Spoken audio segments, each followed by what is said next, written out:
நேரம் அப்படியே உட்காந்து கொஞ்சம் கஷ்டமாக இருந்தது.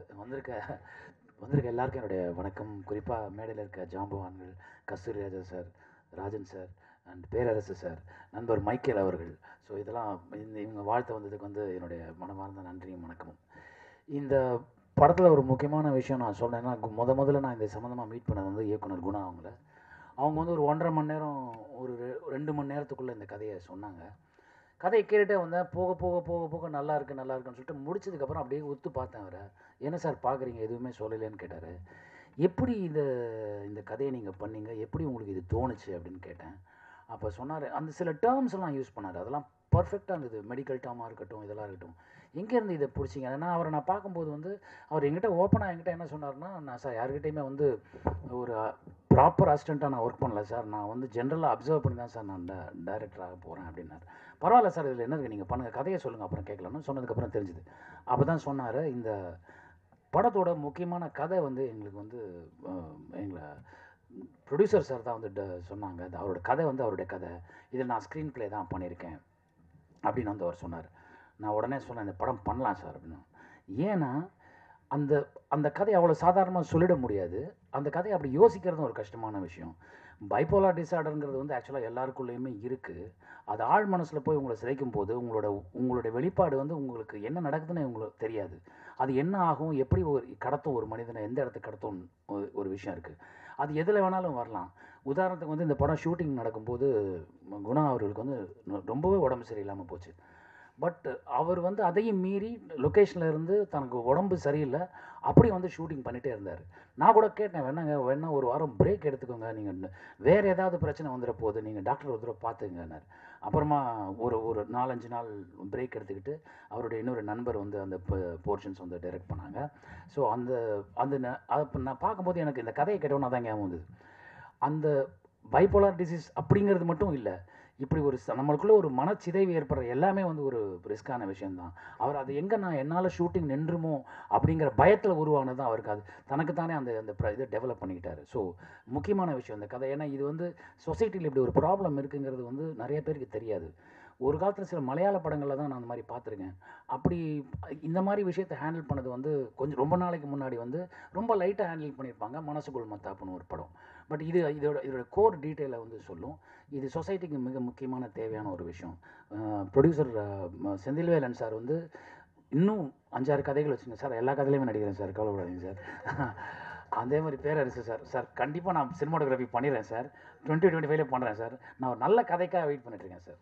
அந்த கதையை நான் தோளில் சுமக்கக்கூடிய மாதிரி இருந்ததுன்னா என்னால் பண்ண முடியும் சார். அந்த இதுக்காக தான் சார். ஏன்னா இவ்வளோ படங்கள் பண்ணிட்டோம், அதுக்கப்புறம் ஜஸ்ட் ரோல் கேமரா, அதில் எனக்கு காசு கொடுக்குறாங்கன்னு பண்ணுறது என் தொழிலுக்கு நான் நடத்துகிற ஒரு கஷ்டமான ஒரு விஷயமாக தான் பார்க்குறேன். அதனால தான் நல்ல கதைக்காக வெயிட் பண்ணுறேன் சார். அதே மாதிரி நல்ல கதையை சொல்கிறார் குணா சுப்ரமணியன் மாதிரி டைரக்டர்ஸ். அது நான் எப்படி வேண்டான்னு சொல்கிறதுன்னு எனக்கு தெரியவே இல்லை. அஃப்கோர்ஸ் நான் ஒரு போலீஸ் ஆஃபீஸர் தான், இதுக்கு முன்னாடி போலீஸ் ஆஃபீஸராக பண்ணியிருக்கேன். பட் இந்த போலீஸ் ஆஃபீஸர்கிட்ட ஒரு இம்பார்ட்டண்ட்டான ஒரு விஷயத்தை சொல்லி அந்த விஷயத்தை கடத்துறாரு பாருங்க, அது எனக்கு ரொம்ப பிடிச்சிருந்தது. குணா அவர்கிட்ட எனக்கு பிடிச்ச விஷயமா அவருடைய தமிழ். குணா ஆக்சுவலாக மல்டி டேலண்டட் பர்சன். அவரால் பார்த்து அவங்கள படம் வர முடியும். அவர் ஒரு நல்ல டான்ஸர், அவருக்கு நல்ல இசை அறிவு இருக்குது, நல்ல பாடல்களை மென்ஷன் பண்ணி சொல்லுவார். சில நேரத்தில் சீனாக இருக்கும்போது இந்த பர்டிகுலர் சீனில் எனக்கு இப்படி ஒரு விஷயம் நடந்தால் நல்லாயிருக்கும் சார் அப்படின்னு அவரே யோசித்து சொல்லுவார். அதை நம்ம கம்பேர் பண்ணி பார்க்கும்போது நீங்கள் நினைக்கிற மாதிரி இது வந்துருமா சார் நான் கேட்டிருக்கேன். அவ்வளோ ஒரு சென்சிபிளான பர்சன். அதோடு இல்லாமல் என் கூட நடித்த நண்பர்கள் ருசோ, நிஷாந்த் ருசோ ஆக்சுவலாக இந்த படத்தை பொறுத்த வரைக்கும் இந்த படத்தில் கதாநாயகனே கிடையாது சார். இந்த கதையை தான் இந்த படத்துடைய கதாநாயகன். அதில் முக்கியமான விஷயம் என்னென்னா எல்லாமே கதாபாத்திரங்கள் தான் சார். அவரோட அந்த ரோலை எனக்கு கொடுத்துருந்தாருன்னா தெரிச்சு ஓடிட்டு இருப்பேன், நான் வரவே இல்லை இந்த விளையாட்டுக்குன்னு. அவ்வளோ அருமையாக பண்ணியிருந்தார் அந்த ரோலை. அதை பண்ணுறது ரொம்ப கஷ்டம்.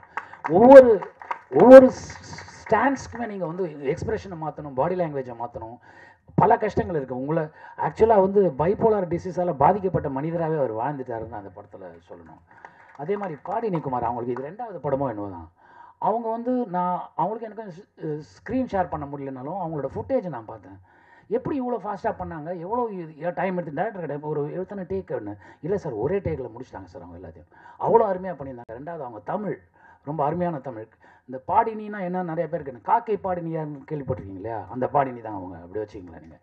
ஸோ அதாவது சில விஷயங்கள் சில பேர்கிட்ட ரொம்ப ஒரு கஸ்தூரி ராஜா சார் எனக்கு ரொம்ப பிடிச்ச விஷயம் எப்படின்னா, நம்ம டேலண்ட்டாக இருக்கோங்கிறது வந்து வேறு விஷயம். அந்த டேலண்ட்டை ஐடென்டிஃபை பண்ணுறதுன்னு இருக்குல்ல, கஸ்தூரி ராஜா சார் தான் தமிழ் சினிமாவில் வந்து ஐடென்டிஃபை பண்ணி பல பேர் இன்ட்ரடியூஸ் பண்ணி வச்சுருக்காரு.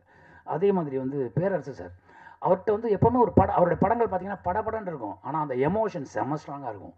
அதுதான் வந்து அவரோட பெரிய ப்ளஸ், பேரரசு சாருடைய ப்ளஸ். ஸோ இந்த மாதிரி ஒவ்வொருத்தரும் வந்து மைக்கேல் போகுமிடம் இது தூரமில்லை எனக்கு ரொம்ப பிடித்த படங்களில் ஒன்று Michael sir. And that is really great. அந்த இந்த மாதிரியான சில விஷயங்கள்லாம் ஒவ்வொருத்தருக்கு நம்ம கற்றுக்குறோம். ஸோ அந்த மாதிரி இதுலேருந்து நிறையா விஷயங்கள் நான் கற்றுக்கிட்டேன். கூடிய சீக்கிரம் இந்த சரண் இந்த படத்தை ஆக்சுவலாக சொன்னார்ல ப்ரொடியூசர் சார் வந்து தீபாவளி பேண்ட்டை பொங்கலுக்கு கொடுக்குறாருன்னு. ஆனால் இந்த கதைக்கு வந்து அவர் அந்த மியூசிக் அவ்வளோ யோசிக்கிறதுக்கு டைம் இல்லைனா பண்ணுறது ரொம்ப கஷ்டம் சார். எல்லாராலையும் ராஜா சார் எடுக்க முடியாது பார்த்த உடனே சீன் மியூசிக் போடுறதுக்கு. ஆனால் நீங்கள் ரொம்ப அருமையாக எஃபர்ட் எடுத்து பண்ணிட்டீங்க brother. Same with cinematographers Perumal and Manivannan ரொம்ப அருமையாக பண்ணியிருந்தாங்க. எல்லா டெக்னீஷியனும் சரி. அண்ட் முக்கியமான விஷயம் மேடம் சுகுணா மேடம் வந்து அவங்க வந்து ஆஸ் அன் எக்ஸிக்யூட்டிவ் ப்ரொடியூசராக அவங்களுக்கு சினிமா வந்து தூரம் இருந்து பார்க்குறாங்கன்னு நினச்சேன். ஆக்சுவலாக ரொம்ப சீக்கிரமே அவங்க அதை கற்றுக்கிட்டாங்க. நான் ஒரு வாரத்துலேயே அவங்களுக்கு இந்த டேர்ம்ஸ் டெர்மாலஜிலாம் புரிஞ்சு போச்சு. ஸோ ஈஸியாக ஹேண்டில் பண்ண ஆரம்பிச்சிட்டாங்க. அதுக்கு ப்ரொடக்ஷனுக்கு ரொம்ப தேங்க்ஸ் சொல்லணும். And as well assistant directors இந்த ஸ்கிரிப்டை ஹேண்டில் பண்ணுறது கஷ்டமான ஒரு விஷயங்க. அவங்க எல்லோரும் அதுக்கடுத்த எஃபர்ட்டு. அண்ட் அதே நேரத்தில் இந்த ஒரு கிவன் பட்ஜெட்டில் ஒரு படத்தை பண்ணணும், அது கிவன் டேஸ்க்குள்ளே முடிக்கணுங்கிற ஒரு நிர்பந்தம் இவங்ககிட்ட இருந்தது. பட் அந்த நிர்பந்தத்தை வந்து ரொம்ப சர்வசாதாரணமாக கடந்து போனாங்க. இது யார்கிட்டையுமே அசிஸ்டன்ட் டைரக்டராக ஒர்க் பண்ணாத ஒரு குணா சுப்ரமணியன் வந்து இவ்வளோ அழகாக எக்ஸிக்யூட் பண்ணுவார்னு எனக்கு தெரியவே தெரியாது. என்கிட்ட ஒரு கதை சொல்லும்போது கூட கட் பண்ணா சார் க்ளோஸில் கேமரா என்ன ஆகுதுன்னா அங்கேருந்து புல் பேக் பண்ணால் இங்கேருந்து ட்ராலி இப்படி போகணும் அப்படிலாம் சொல்லுவாங்க. அவர் அப்படிலாம் சொல்லவே இல்லை, நார்மலாக கதையாக சொன்னார். அதுவே எனக்கு ரொம்ப பிடிச்சிருந்தது. ஸோ அசிஸ்டன்ட் கேமராமேன்ஸ் எல்லோரும் வந்து ரொம்ப அழகாக ஒர்க் பண்ணாங்க. இந்த படம் வெற்றி அடையணும்னு நான் நம்புகிறேன். அந்த படத்தை நீ எடுத்து போய் சேர்க்குறது வந்து உங்கள் கையில் இருக்குது. நீங்கள் தயவு செஞ்சு எடுத்து போய் சேர்த்துருங்க. Thank you so much. தீபாடா தேங்க்யூ. தேங்க்யூ. ஆதேஷ் பாலா அடிக்கடி வந்துடுறாங்க எல்லாரும். அவர் வேறு ஓவர்லேப்பில் நின்றுருக்காரு. ரொம்ப அருமையான ஒரு ஆர்டிஸ்ட்டுங்க. சில விஷயங்களை வந்து எஸ்ஐயாக பண்ணுறது வந்து கஷ்டமான ஒரு விஷயம். அதாவது அவருக்கு கொடுக்கப்பட்ட ஒரு லிமிட்டேஷனை அதை அழகாக அந்த பேரிகேட்டிவால் உடச்சி பண்ணார் பாருங்கள். அதனால் மறக்கவே முடியாது. இதில் நான் நல்லா நடித்தேங்கிறத விட நான் நல்லா நடிக்கிறதுக்கு எனக்கு பெரிய சப்போர்ட் பண்ணது Aadesh Bala. Thank you so much. Thank you. வேறு யார் பேர் அதை விட்டு தானே தயவு செஞ்சு மன்னிச்சிங்க பிரதர்ஸ். தேங்க்யூ. அடுத்தபடியாக டைரக்டர் அரவிந்த் ராஜ் அவர்களை பேச அழைக்கிறோம்.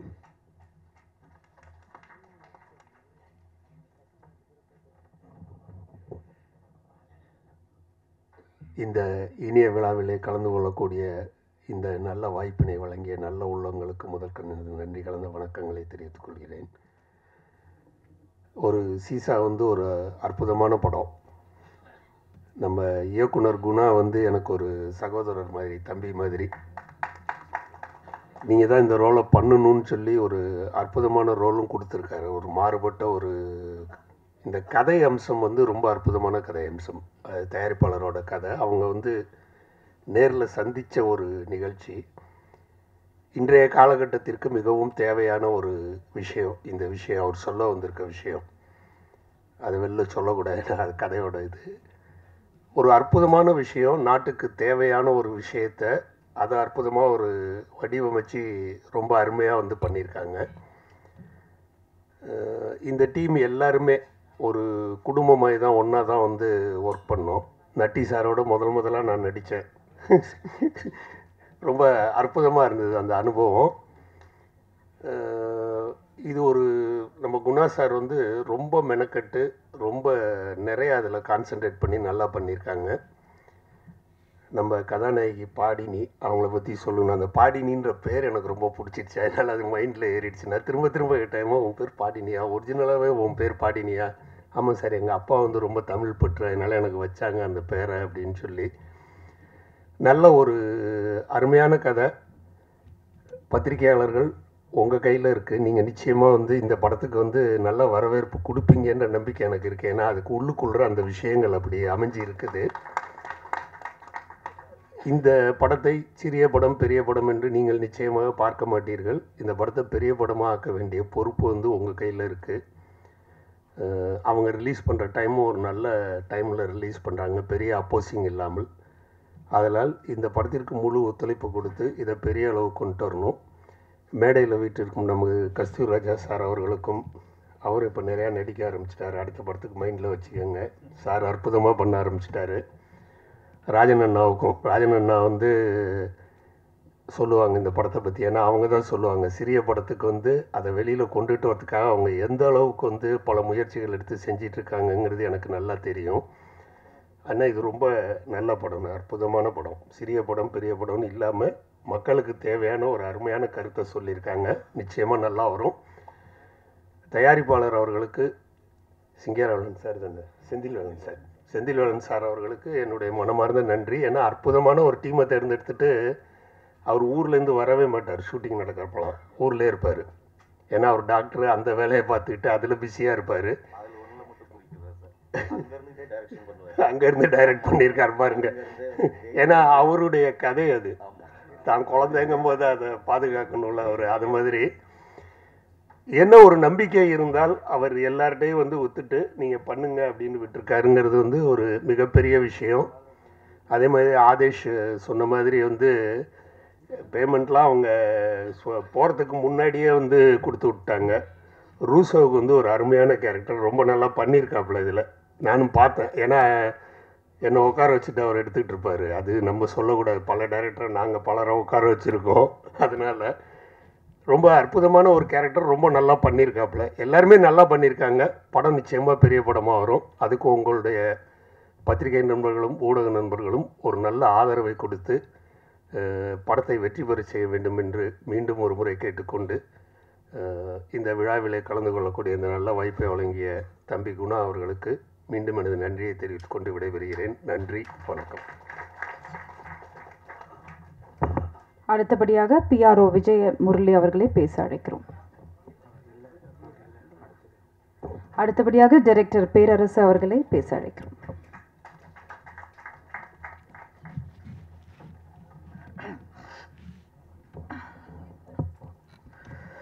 அனைவருக்கும் வணக்கம்.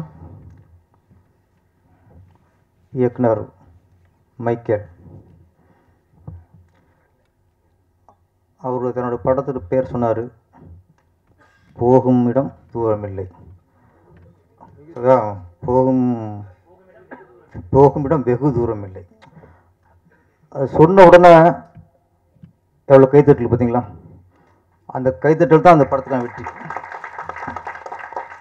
நம்ம தேட்டருக்கு போச்சு, பெரிய வசூலாச்சு ஆகலையா அப்படிங்கிறத மக்கள் மனசில் போய் சேர்ந்துருச்சு உங்கள் படம்.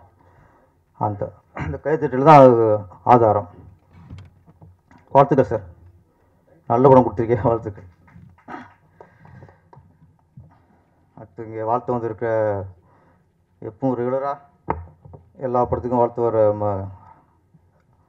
ராஜன் ஐயா அவர்களுக்கு நன்றி. அப்புறம் எங்கள் இயக்குனர் கஸ்தூராஜா அவர்களுக்கு நன்றி. ஏன்னா அந்த சிறிய படங்களில் வந்து வாழ்த்துறதுக்கு பெரிய மனசு வேணும். அதுக்கு டைம் ஒதுக்கி இவ்வளோ நேரம் உட்காந்து இருக்காங்கன்னா அதை நன்றி சொல்லி ஆகணும். திரையுலகில் வந்து வாரிசுன்னு இருக்கு. அரசியலில் வாரிசு ஜெயிக்கிறது ஈஸி, பணம் இருந்தால் போதும். ஆனால் திரையுலகில் வாரிசு ஜெயிக்கிறதுக்கு திறமை இருக்கணும். அறிமுகத்துக்கு மட்டும்தான் யூஸ் ஆகும். கஸ்தூராஜோட 2 வாரிசுகள், ஒன்று வைரம், ஒன்று தங்கம். ஏன்னா கஸ்தூராஜா இயக்குனர் பையன் அப்படிங்கிறதுக்காக டைரக்டர் கஸ்தூராஜாவோட பையன் அப்படிங்கிறனால கதாநாயகன் ஆகிட்டார். அது அறிமுகத்துக்கு மட்டும்தான். இன்றைக்கி இயக்குனராக மிகப்பெரிய இயக்குனராக இருக்கார் செல்வராகவன். நடிகரில் இன்றைக்கி தவிர்க்க முடியாத மிகப்பெரிய விதத்தில் இருக்கார் தனுஷ் சார். இந்த வெற்றிக்கு காரணம் திறமை திறமை திறமை திறமை. அடுத்து இன்னொன்று, திறமை இருந்தால் மட்டும் பத்தாது, வெறி வேணும். ஜெயிக்கணுங்கிற வெறி, ஜெயிக்கிட்டே இருக்குங்கிற வெறி வேணும். ஒரு படம் 2 படத்துக்கு அப்புறம் நம்ம அப்பாவை மறந்துடணும். நம்ம ஜெயிக்கணும், நம்ம பெரிய இடத்துக்கு போகணுங்கிற அவங்களுக்கு அந்த வெறி இருந்தால் தான் இவ்வளோ பெரிய இடத்துக்கு வர முடியும். அதனால் சினிமாவில் வாரிசுகள் ஜெயிக்கணுங்கிறது சாதாரண விஷயம் இல்லை. அந்த சாதாரண வளர்ச்சி தான் இன்றைக்கி தனுஷ் சாருக்கும் செல்வராமன் சாருக்கும். அப்படி 2 பேரை கொடுத்த கஸ்தூரா சாருக்கு நன்றி.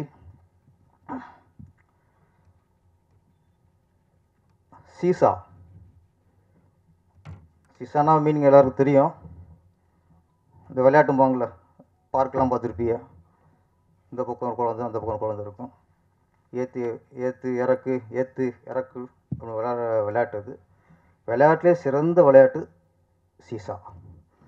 ஏன்னா மற்ற விளையாட்டுலாம்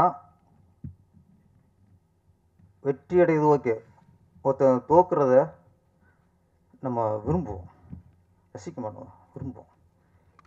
இதுதான் ஒருத்தன் இறங்கும்போது ஏறவன் ரசிப்பான், திருப்பி இறங்கும்போது அவன் ரசிப்பான். ஏறி இறங்கும்போது இந்த விளையாட்டில் அற்புதமான விளையாட்டு. இந்த படத்துக்கு இந்த தலைப்பு எந்த அளவுக்கு பொருத்தங்கிறது படம் பார்த்தா தான் தெரியும். ஆனால் இதுக்கப்புறம் சினிமாவில் அப் அண்ட் டவுன் சகஜம்தான். இயக்குனர் குணா சுப்பிரமணியத்திற்கு நீங்கள் இறக்கம் வரக்கூடாது, ஒன்லி ஏற்றம் தான். அவர்கிட்ட பிடிச்ச விஷயம் பக்தி, கடவுள் பக்தி. நம்ம ஒரு இயக்குனராக முயற்சி பண்ணுறோம். அப்போ ஒரு புடிசிட்ட தொடர்ந்து 10-15 முயற்சி பண்ணி அதுக்கப்புறம் அப்பாயின்மெண்ட் வாங்கி அதுக்கப்புறம் அவர்கிட்ட கதை சொல்லி அந்த கதை பிடிச்சி போய் அந்த படத்து மூலமாக ஒருத்தர் இயக்குனர் ஆனார்னா நம்ம அங்கே கடவுள் நம்பணும்னு அவசியம் இல்லை, முயற்சி. அவர் கதை நல்லா இருக்குது, அவருக்கு திறமை இருக்குது. அந்த திறமையை புரிஞ்சுட்டு தயாரிப்பாளருங்கிற யார், சினிமா தொழில் உள்ளவர், படம் பண்ணுறவர், அது ஒரு வியாபாரம். அப்போ இந்த கதை சரியாக வரும்ட்டு வியாபாரத்துக்கு அந்த கதையை ஓகே பண்ணி அவரை இயக்குனர் ஆக்குறங்கிறது அந்த இயக்குனரோட திறமை தான், முயற்சி தான். இன்றைக்கி எங்கே கடவுள் பக்தி வேலை செய்யுதுன்னா, இங்கே இருக்க தயாரிப்பாளர் டாக்டர் செந்தில் வேலனும் அவர் திரைப்பட தயாரிப்பாளர் அல்ல, அவர் தொழில் டாக்டர். இவர் இங்கே ஒரு பேஷண்ட்டாக போனவர், இவரை பற்றி அவர் விசாரிக்க, இவர் ஒரு தொழிலை பற்றி சொல்ல,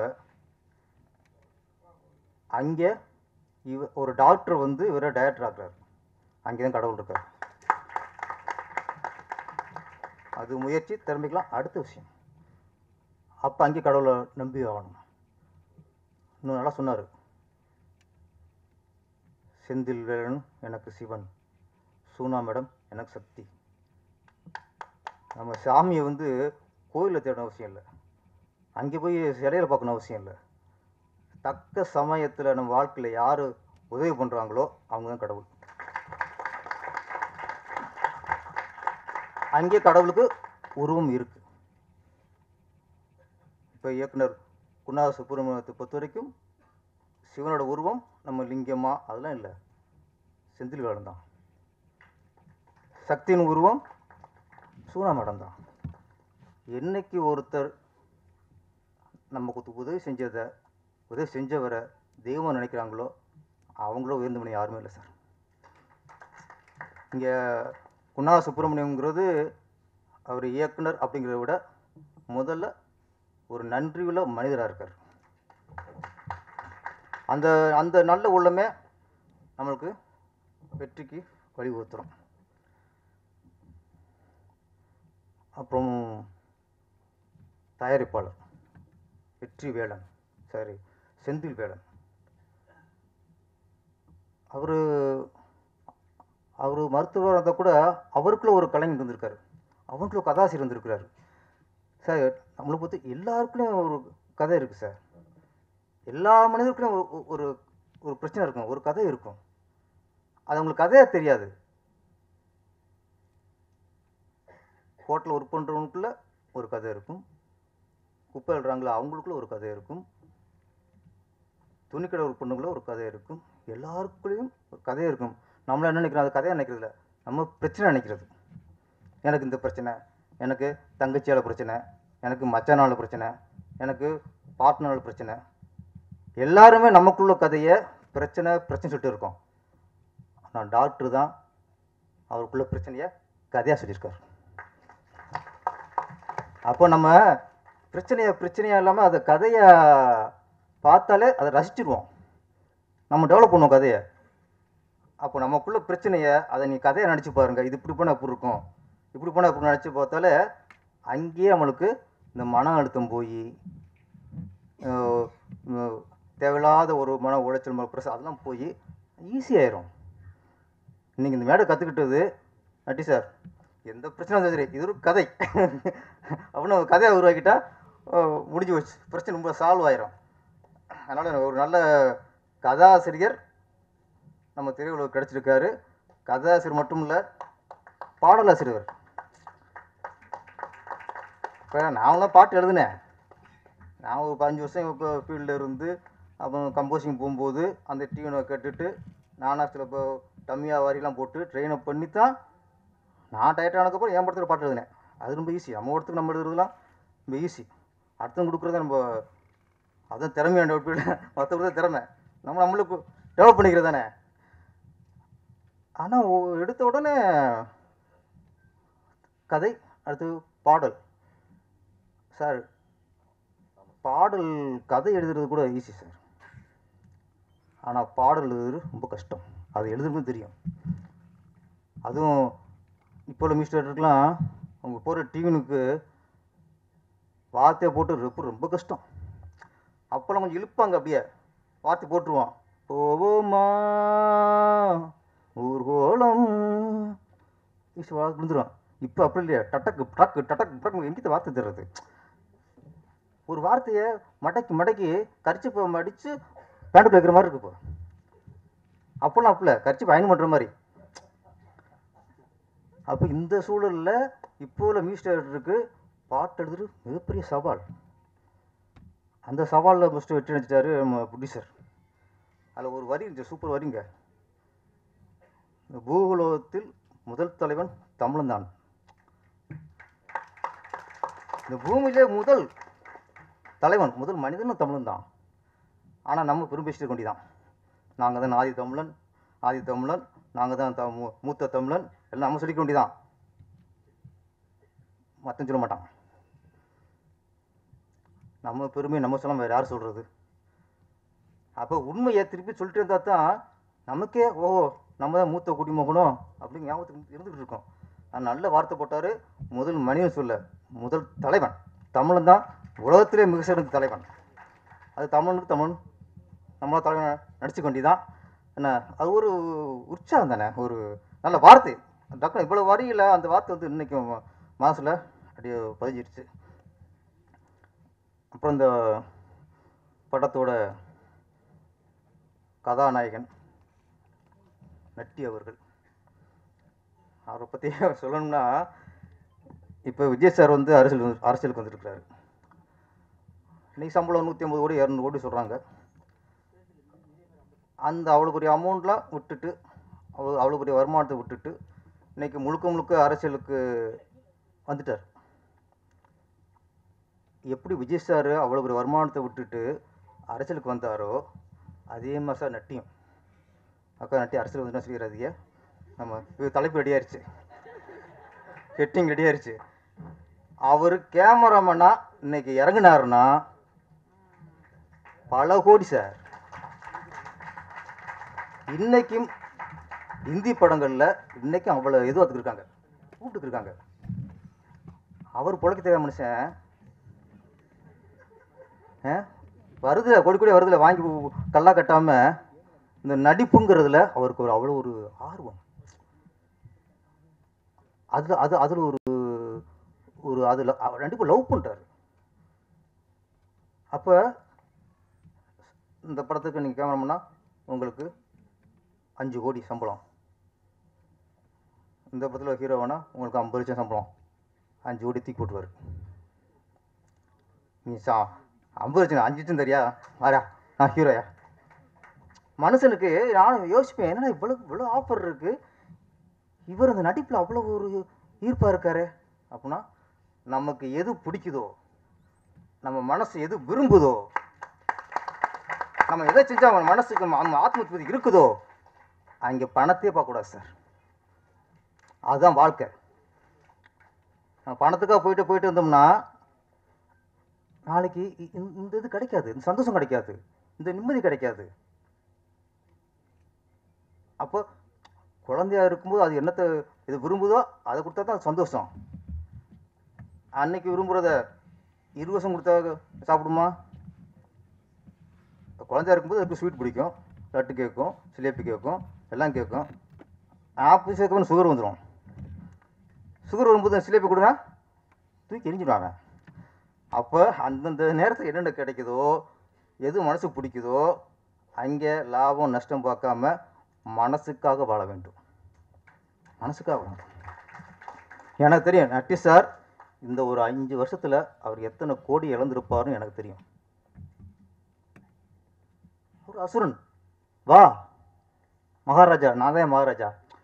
அவருக்கு நடித்தா அவர் மகாராஜா. அவர் கேமரா போனால் அங்கே மகாராஜா இல்லை, அங்கே படை வீரனாக இருக்கலாம், தலைவர் இருக்கலாம். ஆனால் அவர் மகாராஜா இருக்கணும்னா நடிப்பார் சார். இன்னொன்று அவர் ரொம்ப பிடிச்ச விஷயம், பெரிய டைரக்டரு, சின்ன டைரக்டரு, பெரிய ப்ரொடியூசரு, சின்ன ப்ரொடியூசரு இந்த தராதரமும் பார்க்க மாட்டார். கதை நல்லா இருக்கா? இன்னொன்று அவர் ஒரு இயக்குனருக்கு கால்ஷீட் கொடுக்குறாருன்னா கதைக்காக மட்டும் கொடுக்க மாட்டார். கதை சொல்லும்போதே அந்த டேரக்டரோட குணத்தை பார்த்துருவார் ஃபஸ்ட்டு. இந்த படத்தை பொறுத்த வரைக்கும் இந்த கதையும் தாண்டி நம்ம குணா சுப்பிரமணியத்துக்காக இந்த படம் பண்ணியிருக்கார் சார். உண்மை. எப்படி நான் சொன்னேன், கஸ்தூராஜா மகானாக இருந்தாலும் தனுசுக்கு அந்த வெறி இருக்குல்ல சார். இன்னைக்கு உச்சத்து போயிட்டார். இன்றைக்கும் ஒவ்வொரு உடம்பு பார்க்கும்போது ஒரு நடிகரை பார்க்க முடியல, அது படத்தை வெளியினத்தை பார்க்க முடியுது. அவ்வளோ உழைப்பு தெரியுது. அதே மாதிரி நட்டி சார் இப்போ எப்படி வாரிசுன்னு சொல்லும்போது அதே மாதிரி நம்ம ஆதேஷ் பாலா அது அப்பா நகைச்சுவை நடிகர், அவரும் வாரிசு தான். ஆனால் இன்ன வரைக்கும் அவரை செதுக்கிட்டே இருக்கார். அவர் திறமை இருக்குது, இன்னைக்கு செதுக்கிட்டே இருக்கார். ஏதோ ஒரு ரூபத்தில் ஏதோ ஒரு வித்தியாசமாக போய் மக்கள்கிட்ட போய் சேர்ந்துடணும்ட்டு இந்த வெறி இருக்கணும். இந்த வெறி இந்த யூனிட்டை பொறுத்த வரைக்கும் ஒரு நல்ல ஒரு இயக்குனரை உருவாக்கணும் அப்படிங்கிறது ப்ரொடியூசரோட வெறி. ப்ரொடியூசரை நம்ம நம்பி படம் கொடுத்துட்டாரு. அந்த படத்தை நல்லா செதுக்கி மிகப்பெரிய வெற்றி அடைய வைக்கணுங்கிறது இயக்குனரோட வெறி. Mister 3 songs Sarankumar 3 song super. ஆனால் நான் சொன்ன மியூசிக் அது வேறு. அதுக்காக நீங்கள் கோஷிக்காதீங்க. நீங்கள் அழகாக ரசிக்கிற மாதிரி போட்டிருந்தீங்க. எப்பவுமே ஒரு இசை கேட்கும்போது காதில் மட்டும் வண்டு கத்துற மாதிரி இருக்கக்கூடாது. ஹார்ட்டுக்குள்ளே அந்த ஹார்ட் பீட்டோடு அதை ரசிக்கணும், ஹார்ட்டுக்குள்ளே உட்காரணும். இது நான் 3 சாங் நல்லா இருந்துச்சு. நீங்கள் நல்ல மியூசிக் நான் சொல்கிற அந்த வேறு அது நல்லா இருந்துச்சு. நிசாந்த் நல்லா பண்ணியிருந்தீங்க, சூப்பர். பாடினி ஓகே பேர் ஓகே பாடினி நல்ல ஒரு தமிழ் பேர். பாடுனி அப்படிங்கிறது வேறு, பாடினிங்கிறது வேறு. என்ன பாடுனா அது பாடகராயிரும், பாடினா கவிஞராயிரும். இவ்வளோ வித்தியாசம் தானே. ஆமாம், இவங்க ஒரு கவிதையை தான் பேரை வச்சுருக்காங்க பாடினின்ட்டு. ஆமாம், இந்த மொத்த யூனிட்டும் இந்த படத்தின் வெற்றி மூலமாக மிகப்பெரிய இடத்தை அடைய வேண்டும். தொடர்ந்து செந்தில் வெற்றிவேலன் அவர்கள் தொடர்ந்து வெற்றி வந்துச்சு பாருங்க. அது பேர் சொல்லும்போது செந்திலும் போது வெற்றி வேலைங்கும்போது அங்கேயே வெற்றி ஆட்டோமேட்டிக்காக நான் பலட்டம் சொல்லிட்டோம் வெற்றின்னு அது படிச்சிடும் சார். செந்தில் வேலனாகிய வெற்றி வேலன் மிகப்பெரிய வெற்றியை கொடுக்கணும். அடுத்த படத்தில் எங்களை போல் ஒரு பாடலை சேர்க்கும் ஒரு பாட்டை கொஞ்சம் அப்படி தூக்கி போடுங்க அப்படியா. நன்றி, வணக்கம். படம் மிகப்பெரிய வெற்றியுடைய வாழ்த்துக்கள். நன்றி.